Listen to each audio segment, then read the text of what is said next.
যেহেতু এখন গরমকাল, তাই এই গরমকালে আপনাদের জন্য নিয়ে আনলাম পান্তা ভাত ঘরে তৈরি করার রেসিপি। পান্তা ভাত তৈরি করার জন্য আমি এখানে 300 গ্রাম চাল নিয়েছি। চালগুলোকে প্রথমেই খালি জল দিয়ে ভালো করে ধুয়ে নিতে হবে।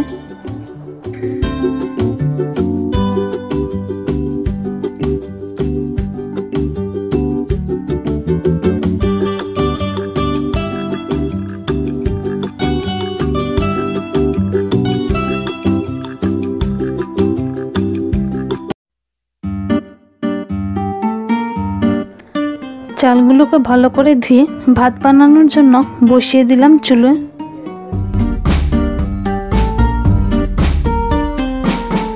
ভাতটা হতে হতে পেঁয়াজটাকে রেডি করে নিচ্ছি, কারণ পান্তা ভাতের সাথে পেঁয়াজ না দিলে তো নাই হয়।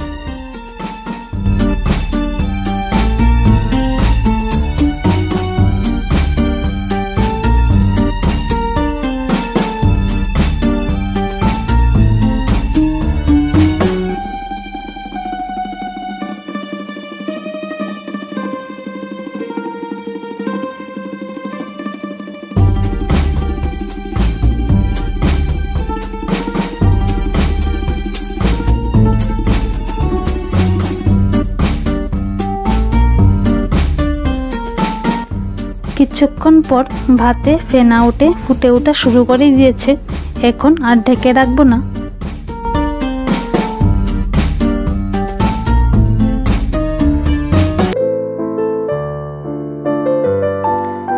এভাবেই প্রায় 5 থেকে 10 মিনিট পর জলটা শুকিয়ে গেছে।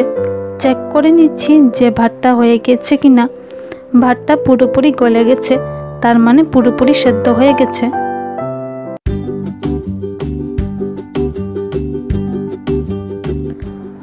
পান্তা ভাতের সাথে শুকনো লঙ্কা পোড়া দিলে স্বাদটা যেমন আরও অনেকটাই বেড়ে যায়। আমি এখানে শুকনো লঙ্কাকে পুড়িয়ে নিচ্ছি। আপনারা চাইলে গরম তেলেও শুকনো লঙ্কা ভেজে নিতে পারবেন।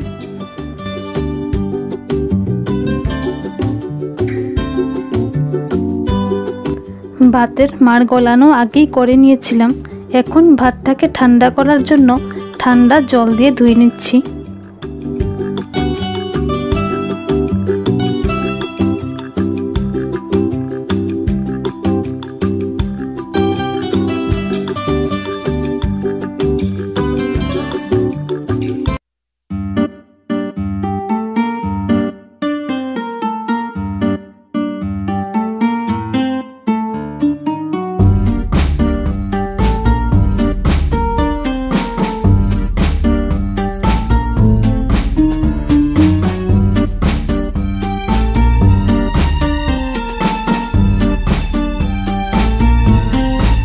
পান্তা ভাতের সাথে অনেক কিছুই খাওয়া যায়।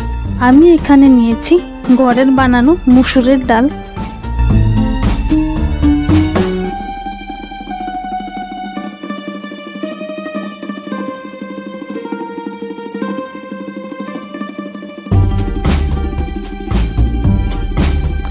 এখন আগেই ভাতটাকে ঠান্ডা করার সময় যে জলটা ছিল সেই জলটাই দিয়ে দিচ্ছি ভাতে। তৈরি হয়ে গেল ঠান্ডা ঠান্ডা পান্তা ভাত।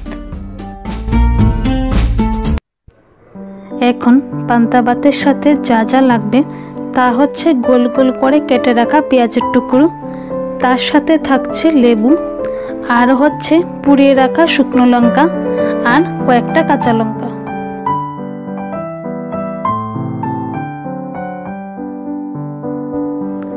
আর থাকছে ভাজা মাছ,